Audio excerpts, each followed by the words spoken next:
Bismillahirrahmanirrahim. Alhamdulillahi Rabbil Alamin. Wassalatu wassalamu ala asyrafil anbiya'i wal mursalin. Nabiyina Muhammadin wa ala alihi wa sahbihi ajma'in. Assalamualaikum warahmatullahi wabarakatuh. So insyaAllah, sirah. Sa tiyatalakay na natin yung hijrah patungo sa Habasha. Yung huli nating natalakay yung unang hijrah patungong Habasha. Ito nga ay kumbaga naudlot dahil bumalik ang mga Muslim nang dumating sa kanila ang fake news na di umano ay nagmuslim ang Quraysh. Kaya ang mga Muslim nang nalaman nila ito, ang iba sa kanila ay nanatili na ng Makkah at ang iba naman ay bumalik na ng Habasha. Bumalik sila doon muli. Pero sa pangalawang pagbabalik nila ay mas marami na sila. Na humigit kumulang 100 na kalalakihan at kababaihan. Pero pagdating nga nila doon, ay hindi rin sila tinantanan ng Quraysh. At ipinadala ng Quraysh ang dalawa sa kanilang mga, kumbaga, pinakatuso na mga kasapi. Si Amr bin al-As at si Abdullah bin Abi Rabi'ah radiyallahu anhuma. Siyempre nangyari ito bago pa sila nagmuslim. Si Amr bin al-As, nagmuslim siya, nauna lang, sabay sila ni Khalid bin al-Walid na nagmuslim. So doon nga sa sumunod na pagtatagpo, sa sumunod na tagpo, doon sa sumunod na tagpo ng kasaysayan ng pagtungo nilang dalawa doon sa Najashi, kinausap na nila ang mga patriarchs o yung mga pinunong panrelihiyon ng Habasha. At ang Habasha noon sa panahon na yon ay Kristiyano na. At sinabi doon sa Ar-Rahiqul Maktum, Ayyuhal Malik, balikan lang natin yung huling bahagi ng sinabi ni Amr bin al-As. Ayyuhal Malik, innahu qad dawa ila baladika gilmanun sufaha. O mahal na hari, tunay na nagtungo sa iyo ang mga kabataan namin na tanga, nagtungo sa inyong bansa. Faraku dina qaumihim, na sila ay umalis sa kanilang relihiyon, sa relihiyon ng kanilang nasyon, ng kanilang mga kababayan. Walam yadkhulu fi dinik, pero hindi rin naman sila pumapasok sa iyong relihiyon. So kinukuha nila ang simpatsya ng Najashi. Waja'u bidinin ibtadauhu, at sila ay dumating dito sa iyo, dala ang relihiyon na inimbento lamang nila. La na'rifuhu nahnu wala ant. Hindi namin ito nakikilala at kahit ikaw hindi mo ito nakikilala. Waqad ba'athana ilayka fihim ashrafu qaumihim min abaihim wa amamihim wa asyairihim. Pinapunta kami rito sa iyo ng mga pinuno ng kanilang bayan, na kanilang mga ama, kanilang mga tiyuhin at malalapit na mga kamag-anak. Litaruddahum ilayhim, upang ibalik mo sila sa kanila. Fahum a'la bihim aynan. Mas nakikilala nila ang mga tao na ito. Wa alam bima abaw alayhim.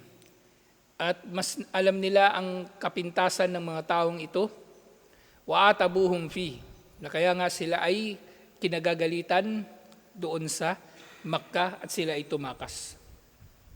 So sa pagharap nila na ito, siyempre nauna na nakapaglabi sina Amr bin al-As at Abdullah bin Abi Rabi'ah doon sa mga patriarch, doon sa mga pinunong panrelihiyon, nakasama doon sa Shura ni Ashama, ang Najashi ng panahon na yon. Qalatil Batarika, sabi ng mga patriarch, Sadaka ayyuhal Malik. Nagsabi ng totoo ang dalawang ito, mahal na hari. Siyempre ito sinasabi nila dahil ito yung kumbaga resulta ng pagbili ng boto nila, kumbaga, o pagkuha ng simpatya nila sa pamagitan ng mga regalo. At sabi pa nung mga patriarch, "Faaslimhum ilayhima," kaya isuko mo na sila sa kanilang dalawa. Ang sabi ng patriarch, ang payo nila kay Ashama, isuko mo na ang mga Muslim na ito kina Amr bin al-As at Abdullah bin Abi Rabi'ah. Fal yuraddahum ila qaumihim wa biladihim. Isuko mo na sila sa kanilang dalawa at silang dalawa ay magbabalik sa kanila patungo sa kanilang lugar. Pero siyempre si Najashi, katulad nga inilarawan ni Propeta Muhammad sallallahu alaihi wasallam, la yudlamu indahu ahadun, wala raw sino man ang maapi sa harapan ng Najashi, na dahil nga doon ay inirekomenda ni Propeta Muhammad sallallahu alaihi wasallam na doon sila naghijra. Siyempre yun ay wahi. Yun ay kaalaman ay pinabatid ni Allah kay Propeta Muhammad sallallahu alaihi wasallam, at kalaunan ay nalalaman natin na sabanala sa pagiging makatarungan ng Najashi, ginabayan siya ni Allah patungo sa Islam. Walakin ra'an Najashi annahu la budda min tamhisi al-qadiyah. So si Najashi, hindi rin naman siya agad-agad na naghatol. Siya ay tao na makatwiran at makatarungan. Kaya nais niya muna na imbestigahan ang bagay na ito. Labudda min tamhisil qadiyah wa simai atrafiha jami'an. Gusto niya marinig ang lahat ng panig sa usapin na ito bago pa siya makapagdesisyon. Kasi hindi magandang asal nino man, Musliman o hindi Muslim, na papaniwalaan agad niya yung unang nagsumbong. Yun ay katangian ng mga tao na hindi makatarungan.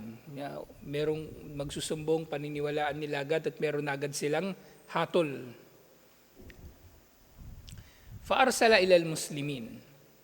At ang ginawa ni Najashi, pinatawag daw niya ang mga Muslim, wadaahum, fahadaru. Tinawag niya sila at sila nga ay dumating. Wakano kad ajma'u ala sidki kainan makan.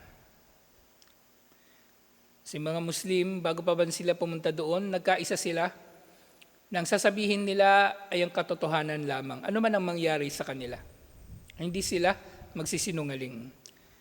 Na maaring, kumbaga pinangangambahan nila na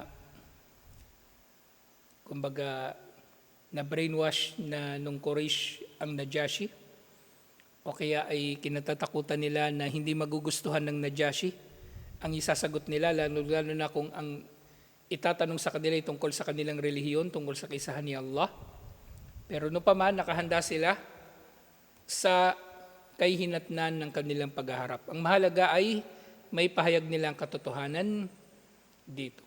At si Allah ang tunay na tagapangalaga nila. Faqala lahum an-Najashi, at sabi ni Najashi, "Ma hadha ad-dinu alladhi faraktum fihi qaumakum." Ano ang relihiyon na ito na dahil dito ay iniwan ninyo ang inyong mga kababayan?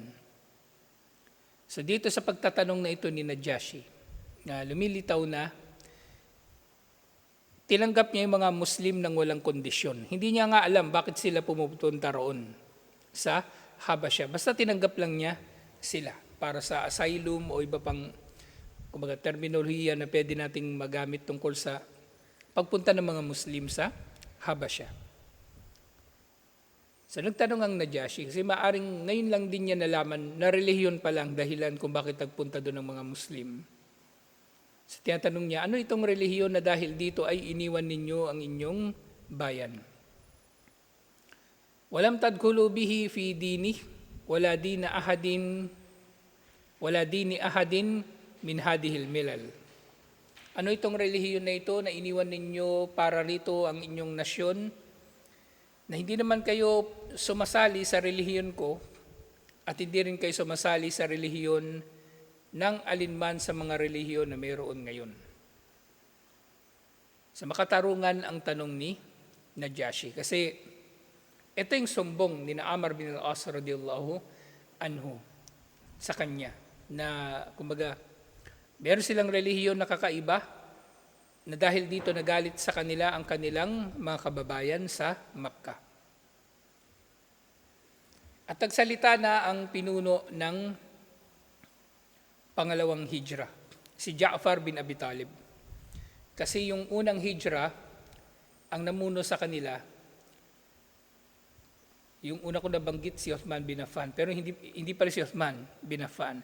Si Uthman bin Mad'un, ang pinuno ng mga muhajir doon sa unang hijra patungong Habasha.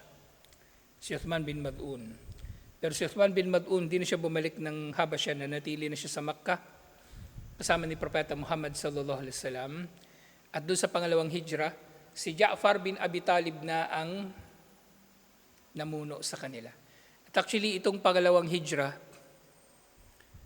ang karamihan sa kanila, na natili na doon, kahit nung panahon pa ng hijra patungo sa Madina, na natili na sila roon. At actually, si Ja'far bin Abi Talib,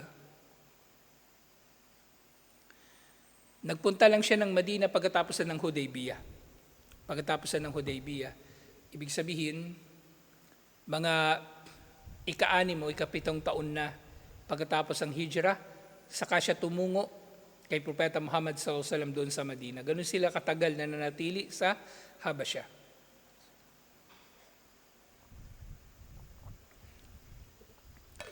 At si Ja'far, kana huwal mutakallimu anil muslimin. Siya yung, kumbaga, spokesperson ng mga Muslim. Sinabi niya, Ayyuhal Malik, kunna qauman ahlu jahiliyatin. Mahal na hari, kami ay mga tao na nabibilang sa ahlu jahiliyah. So natalakay na natin itong ahlu jahiliyah, na ito ang ipinantawag ng mga sahaba sa mga panahon bago pa naging propeta si Propeta Muhammad sallallahu alaihi wasallam. Na ito nga ay kumbaga tanda ng kanilang pagpapahalaga sa kaalamang panrelihiyon. Na ang panahon na bago pa naging propeta si Propeta Muhammad sallallahu alaihi wasallam, pwede naman nilang tawagin sa iba pang mga pangalan. Pwede nila ito tawagin bilang ahdu shirk o ano-ano pang pwedeng itawag. Pero mas tinawag nila ito bilang panahon ng jahiliyah, panahon ng kamangmangan, dahil wala pang kaalaman sa panahon na yun. At nang dumating ang kaalaman, ay tinanggap nila ito, alhamdulillah. So sinabi ni Ja'far, doon sa panahon na ito ng jahiliyah, Na'budul asnama wa na'kulu al-maytata. Kami noon sa jahiliyah, bago pa ang Islam, kumbaga bago pa ang mensahe ni Propeta Muhammad sallallahu alaihi wasallam, bago pa siya naging propeta, sumasamba kami sa mga rebulto at kumakain kami ng patay na hayop. Wa na'til fawahish, at gumagawa kami ng malalaswang mga bagay. Wa naqta'ul arham, at kami ay pumuputol sa kamag-anakan. Wa nusi'ul jiwar, kami noon ay masamang kapitbahay. Wa ya'kulu minnal kawi ad-da'ifa, at ang malakas sa amin, kinakain niya ang mahina na kabilang sa amin. Fakunna ala dhalika hatta ba'athallahu ilayna rasulan minna. Ganito kami noon, hanggang sa si Allah ay nagsugo ng isang sugo na kabilang sa amin. Na'rifu nasabahu wa sidkahu wa amanatahu wa afapahu. Nakikilala namin ang kanyang angkan, na marangal nga na angkan, ang pinanggalingan ni Propeta Muhammad sallallahu alaihi wasallam. At si Ja'far, kapatid siya ni Ali bin Abi Talib, at pinsan niya si Propeta Muhammad sallallahu alaihi wasallam. Nalalaman namin ang kanyang angkan, nakikilala namin ang kanyang angkan, ang kanyang pagiging makatotohanan, ang kanyang pagiging matapat, at ang kanyang pagiging disente. Ganito nila nakilala si Propeta Muhammad sallallahu alaihi wasallam kahit nung panahon bago pa ang kanyang pagkapropeta. Fada'ana ilallahi linuwahhidahu wa na'budahu. Kaya kami ay kanyang inimbitahan tungo kay Allah subhanahu wa ta'ala upang sambahin siya ng nag-iisa at walang katambal. Wa nakhla'a ma kunna na'budu nahnu wa aba'una at nang inanyayahan niya kami na iwan ang anumang sinasamba namin at sinasamba ng aming mga ninuno min dunihi, naliban pa kay Allah subhanahu wa ta'ala, minal hijara wal awthan, nang inanyayahan sila na iwan ang pagsamba sa mga bato at mga rebulto. Wa amarana bisidkil hadith, inutusan niya kami na maging makatotohanan sa pananalita. Wa da'alamana, inutusan niya kami na tuparin ang mga ipinagkatiwala. Wasilatul rahim, sa pagdurugtong ng pagkakamag-anakan. Wa husnil jawar, at pagiging mabuting kapitbahay. Wal kafu anil maharimi wad dima, at pagpigil sa aming sarili palayo sa mga ipinagbabawal ni Allah at gayon din sa pagpapadanak ng dugo. Wa nahana alil fawahishi, pinagbawalan niya kami ng mga kalaswaan. Wa qawluz zur, yung huwad na pananalita. Yung qawluz zur, kumbaga, maaaring napapaloob na dito yung huwad na pagsaksi, pamimeke at iba pa. Wa aklamal yatim, at ipinagbawal sa kanila ang pagkain ng yaman ng mga ulila. Kumbaga pangamkam sa yaman ng mga ulila.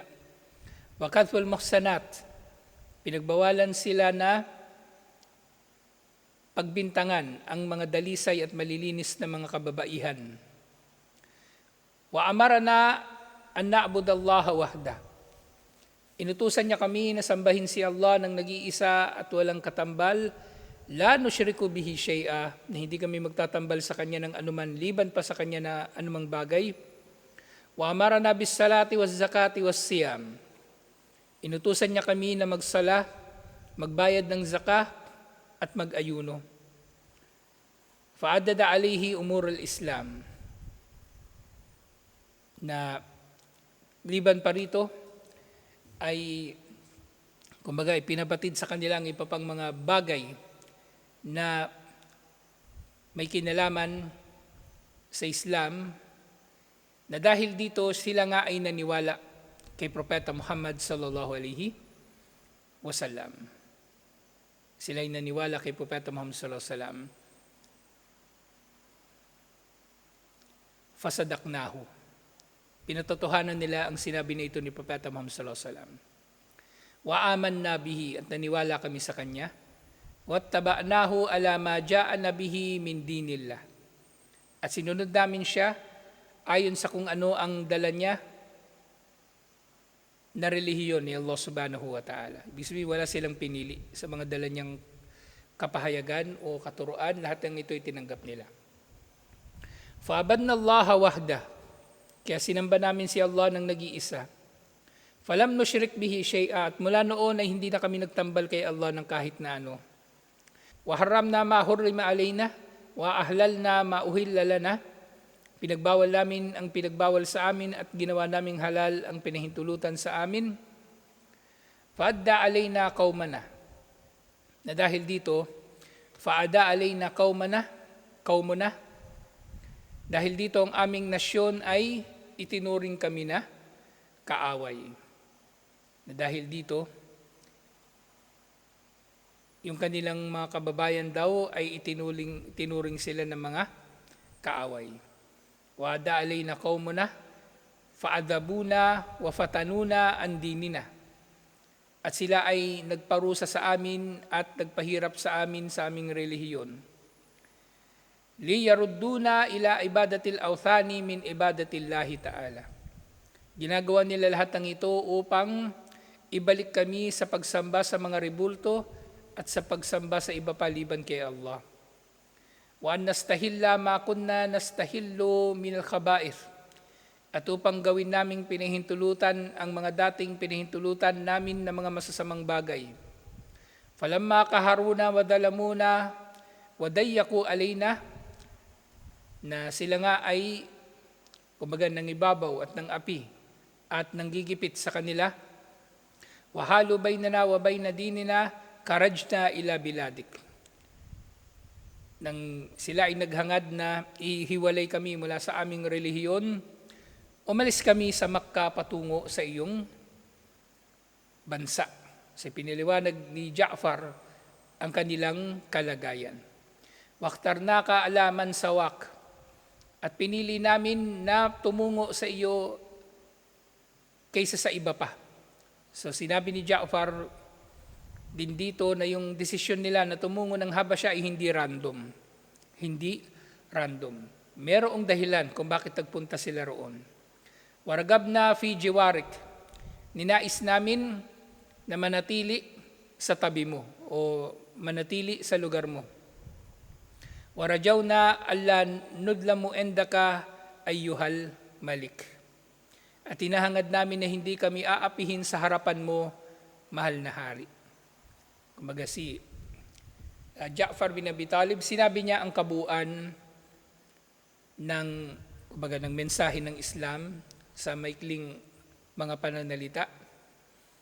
At syempre, pinagtibay nila na ang pagtungo nila roon sa Habasya ay sa pag-asa na sila nga ay makalikas mula sa pang-aapi ng Quraysh doon sa Makkah, na doon inshallah hindi sila maapi sa kanilang pagsasabuhay ng kanilang relihiyon.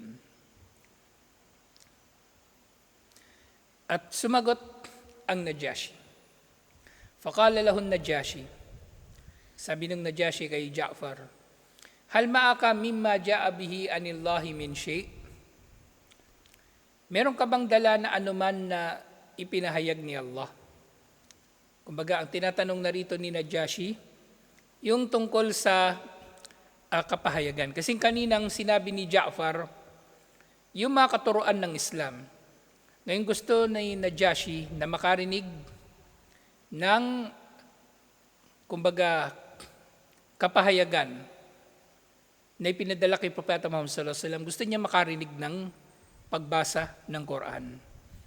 At dito nga, sa pagtatagpo nila na ito, ni Najashi, ni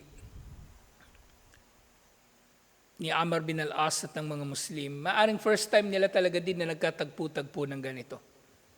Kasi si Najashi, maaring tinanggap sila ng walang kondisyon na anuman. Basta tinanggap sila ni Najashi ng magiliw at walang kondisyon. Sinabi nga ni Ja'far, faqala lahu Ja'far, naam, meron. Faqala lahu Najashi, faqra'hu alay, basahin mo ito sa akin. Faqara'a alayhi sadran min kaf haya ain sad. Na dun sa ni-request ni Najashi na magbasa si Ja'far ng mula sa Quran, pinili ni Ja'far na basahin ang Suratu Maryam. So, ibig sabihin, ang Suratu Maryam pala ay ipinahayag doon pa lang sa Makkah. Maaga pa lang sa Be'tha o pagka-propeta ni Propeta Muhammad sallallahu alaihi wasallam, kilala na ng mga Muslim kung sino si Isa alayhis salam, kung sino si Mama Mary. Alam na nila ang katotohanan tungkol sa kanila. At yun nga binasa ni Ja'far yung mga naunang mga aya ng Suratu Maryam. At yung Suratu Maryam, ito yung chapter 19 ng Quran. At yung umpisa nito, ito nga, tinatawag din ito na Kaf, Haya, Ain, Sad, dahil ito yung mga naunang mga letra na nababanggit dito. Katulad sa Suratul Baqarah, ang unang dito ay Alif Lam Mim. Sumunod na ayat doon sa Suratul Maryam, Dhikru rahmati rabbika abdahu Zakaria. Ito ay ang pagbabanggit tungkol sa habag ng iyong Panginoon sa kanyang alipin na si Zakaria. Si Zakaria, sa totoo niyan, walang nakakakilala sa kanya na Kristiyano liban na lang doon sa nagpapalalim ng kanyang kaalaman tungkol sa relihiyon. Ang mga Kristiyano, hindi nila kilala ang iba pang mga propeta. Kilala lang nila si Jesus. Baka mas kilala pa nila si Santa Claus kaysa kay David, kay Solomon, at lalong-lalo na kay Zakaria at si Juan the Baptist. Mga tao na kumbaga maaring ipinangalan sa kanilang iba't ibang mga lugar pero hindi nila kilala. So sa umpisa pa lang ng Surah Maryam, so imaginein natin kung ano ang epekto nito kay Najashi. Knowing na ang relihiyon ng Najashi nung panahon na yon, hindi sila mga Katoliko. Sila ay kabilang doon sa Eastern Orthodox Church na kahit papano ay nananatili sa kanila ang bakas ng orihinal na relihiyon ni Isa alayhis salam. Kaya nga sa kanilang pagsamba, bagaman meron silang Trinity, naniniwala ang marami sa kanila sa Trinity, sa tatlong persona ng Diyos. At ang iba sa kanila nag-aantanda pa nga ng krus Pero sa kanilang pagsamba ay merong sujud, merong ruku. So kilala ni Najashi si Zakaria. So zikru rahmati rabbika abdahu Zakaria idh nada rabbahu nidaan khafiyah. Nang si Zakaria ay nanalangin sa kanyang Panginoon ng sekretong panalangin. At merong hinihiling sa kanya si Zakaria. Qala rabbi inni wahanal adbu minni. Panginoon ko, naging mahina na ang aking mga buto. Washta'ala ar-ra'su shayba. At kumbaga umapoy na ang aking ulo, kumbaga lumiwanag, naging puti na ang kanyang buhok dahil sa katandaan. Walam akun bidu'aika rabbi shakiya. At ako sa iyo, aking Panginoon, ay hindi tinanggihan sa aking mga panalangin sa iyo. So, kinikilala ni Zakaria ang mga biyaya sa kanya ni Allah. Pinupuri niya si Allah. At ito ang isa sa mga adab ng pananalangin kay Allah. Ang pupurihin natin siya. Kaya nga Surat Al-Fatiha nagsisimula ito sa Alhamdulillahi Rabbil Alamin. At yung sumunod na aya, wa inni khiftul mawaliya min warai wa kanat imraati akhirah fahabli min ladunka waliya. Tunay na kinatatakutan ko para sa aking mga kamag-anak paglisan ko. Dahil ang aking asawa ay baog. Hindi sila nagkaanak. Tumanda silang mag-asawa na hindi sila nagkaanak. So gusto niya sana na magkaroon siya ng tagapagmana. Anak na magpapatuloy ng pangangaral sa angkan ng Israel. Kaya sa panahon na ito, nalalaman natin, maaring nag-iisa na lang siya na propeta. Si Zakaria sa angkan ng Israel. Pero nga, pinagmalupitan pa siya ng angkan ng Israel. Nalalaman natin, ang pumatay kay Zakaria ay mga Hudyo. Katulad na kung paanong ang pumatay kay Yahya, mga Hudyo rin. Mga Hudyo rin. So itong hinihiling ni Zakaria na anak mula kay Allah, hindi para sa anumang material na bagay. Yarithuni wa yarithu min ali Yaqub. Ang nais ni Zakaria ay magmana ang bata na ito sa kanya at magmana sa pamilya ni Yaqub. Unang-una ng kaalaman at pagkapropeta. Waj'alhu rabbi radiya. At dulutin mo, Panginoon ko, na siya ay maging kalugod-lugod sa iyo. Siyempre, sumagot si Allah, tumugon si Allah. Ya Zakaria, inna nubashshiruka bigulamin ismuhu Yahya. O Zakaria, tunay na binibigyan ka namin ng magandang balita ng bata na isisilang na anak mo, nang magkanyang magiging pangalan na Yahya. Si Allah mismo ang pumili ng pangalan ni Yahya. At ang pangalan na ito ay kakaiba. Lam naj'al lahu min qablu samiyya. Hindi kami nagpangalan sa sino man nang nauna sa kanya ng katulad na pangalan. Kaya nga yung Yahya, kakaiba ito na pangalan. Bihira. O kumbaga, siya ang kauna-unahan na nagkaroon ng ganitong pangalan. Kaya nga hindi talaga maganda yung ginawa ng mga Kristiyano na binago nila yung pangalan ng mga propeta. Ginawa nilang Juan yung Yahya. So napaka layo.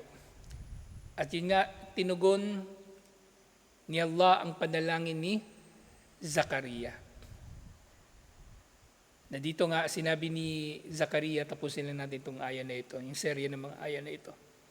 Qala Rabbi, anna yakunu li gulamun wa kanat imraati akira wa qad balagtu minal kibari itiya. Sabi ni Yahya, Panginoon ko, paano ako magkakaroon ng anak samantalang ang aking asawa ay baog at ako ay dumating na, umabot na sa matandang edad. Sabi ni Allah, qala kadhalika qala rabbuk huwa alayya hayyin. Yun nga ang sinabi ng iyong Panginoon na mangyari ito. Ito ay madali para sa akin. Ang pagbibigay sa kanya ng anak ay magiging madali para kay Allah. Waqad khalaqtuka min qablu wa lam taku shay'a. Magiging mas madali para sa akin na bigyan ka ng anak. Kasi nilikha nga kita noon mula sa kawalan, pero ikaw ay umiral. At nga, qala rabbi ij'al li ayah. Sabi ni Zakaria, Panginoon ko, bigyan mo ko ng tanda. Qala ayatuka alla tukalliman nasa thalatha layalin sawiya. Ang tanda para sa iyo na matutupad na ang hiniling mo ay hindi ka makikipag-usap sa mga tao ng 3 gabi. Na wala namang kapintasan sa katawan mo. Hindi niya magagawang magsalita. Fakharaja ala qawmihi minal mihrabi fauha ilayhim an sabbihu bukrataw wa ashiya. At yun nga, hindi nakapagsalita si Zakaria ng 3 gabi. Kaya nung lumabas siya sa kanyang nasyon at nanatili siyang nangangaral, sumisenya siya sa mga tao na luwalhatiin daw si Allah sa araw at gabi. So ito yung naunang bahagi ng Suratu Maryam. Pero actually, mahaba pa rito yung binasa ni Ja'far kay Najashi na mababasa pa natin sa susunod na pagtalakay natin dito, inshallah. Pero nga, habang binabasa ito ni Ja'far kay Najashi, fabaka wallahi Najashi hatta akhdalat lahiyatuhu. So si Najashi daw, habang binabasa ito ni Ja'far, ang Najashi daw ay umiiyak hanggang sa mabasa ng kanyang luha ang kanyang balbas. Na nakikilala ng Najashi na ang mga pananalita na ito ay galing kay Allah at hindi ito inimbento lang ni Ja'far o ng mga Muslim o ni Propeta Muhammad sallallahu alaihi wasallam. Tutuloy pa natin itong bahagi ng kasaysayan na ito ng paghaharap ni Ja'far at Najashi kasi maraming mga aral ang mapupulot natin dito, inshallah. Tutuloy natin ito, inshallah. Assalamualaikum warahmatullahi wabarakatuh.